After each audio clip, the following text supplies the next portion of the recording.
Ito na mga kaibigan yung bagong update natin, no? Sa ating 8-inch portable fan na binibenta sa ating store. Nandyan na yung produkto mismo. Legit na legit to mga kaibigan. Yan, ito na yung bagong upgrade niya. Mas maganda na to kumpara sa unang nabili natin. So order to ng client sa atin mga kaibigan. Syempre, comes with 2 batteries pa rin. And a charger syempre. Yon, so naisalpak na natin mga kaibigan. Testing. First speed.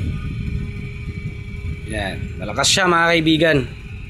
Okay na okay po ito para sa mga bata. So purpose ni client kung bakit siya nag-order is para sa kanyang baby. Nakita daw niya kasi yung para sa anak natin. Yan. So okay na okay siya mga kaibigan. Comes with 2 batteries po. Order now.